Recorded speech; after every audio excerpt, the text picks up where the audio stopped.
To fa, mai sauraro, kamar yadda aka sani wannan fitacciyar jarima wadda aka fi sani da suna Jamila a cikin shirin fil labari na Matan Lawan. Kamar yadda ya koyi doshe burinta daga ta kashe mai nasara a cikin shirin fil labari na. Kuma mai nasara koyi doshe ba shi da burin da ya wuce ya ga ya faranta musu ita da mijinta. Duba da abin da ya faru a baya a shirye-shiryen shirin da aka wuce a baya, a gaskiya dai kowa ya ga yanayin abubuwan da Jamila ta yi ma mai nasara, ya ce a ce masu rabu ba su sake haduwa ba. Amma hakan da yake mutum da adali kuma mai adalci ya nuna hakan ba komai ba, a sakamakon wannan ɗansa kamar a ce da yaron gidansa wadda aka fi sani da suna Lawan. To amma hakan da gashi da Jamila ta garba kungila wadda babban burinta daga ta ga bayan mai nasara, kuma duk da haka ne bar samu nasara ba, amma yanzu ya kai da ta bi shi har asibiti a Abuja. Gashi da yanzu da haka dai tana faman ta ga ta sa masa magani a cikin ruwan da aka sa masa a jikinsa. To duba dai da hakan dai gaskiya dai duk da cewa an ce dai in da ka gina ramin mugunta ka tone daidai da kai, in kuma ka tone wanda fi karfin ka iya fadawa a ciki.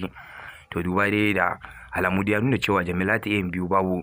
Don haka masu kallo ko kuma masu sauraro, don Allah da mu so daga ku bayyana mana kalan naku ra'ayoyinku.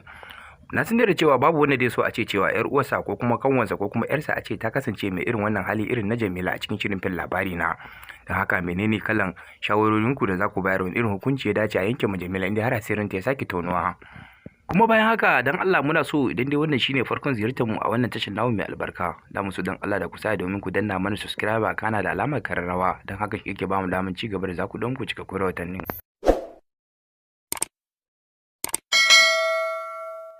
To mai sauraro ga cika kura watannin namu kamar haka, kamar yadda dai akwai da yaushe dai su dai wanda suka ba ma Jamila kwangila akan su ta kashe mai nasara, akwai da yaushe su dai damuwar su yaushe na ta cika musu wannan kudirin nasu, duba da sun bata magudan kuɗi masu yawa. Amma kuma Jamila ita dai har yanzu da burin ta ga bayan mai nasara.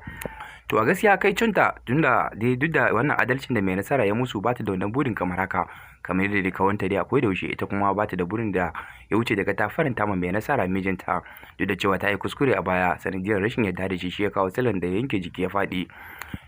To mai sauraro a gaskiya dai mahaifiyan Maryam a cikin shirin fil labari na gaskiya mahaifiya ce ta gari, wadda kowane dan adam dai so a ce ya samu uwa ta gari kamar haka, duba da yanayin yadda dai take sa ta hanyar daidai. Duk da cewa ita ma dai Jamila mahaifinta mahaifi ne na gari, yayi ta nuna mata hanyar daidai, amma ita ta nuna son duniya da kuma son dukiya, kamar yadda mahaifiyarta ta goya mata baya akan hakan. To kaga ya gaskiya dai in dai za a ringa samun hakan dole a ringa samun sabani, kuma a gaskiya wannan shirin fil labari na fil ne mai dogon zango. Da haka masu sauraro, don Allah da mu so da ku ci gaba da bibiyan mu kamar haka, kuma da mu ci gaba da za ku dan muku cikakkun rahotanni kamar yadda aka saba. Duba da hakan dai don Allah masu sauraro, muna bukatan dai inda wannan dai shine farkon ziyartar mu a wannan tashar namu mai albarkan, muna so dai don Allah da ku sa ku taimaka da muku danna mana subscribe kana da alamar kararrawa kamar haka. Don hakan shi yake ba mu da mu ci gaba da za ku dan muku cikakkun rahotannin da zaran an daura. Mun gode.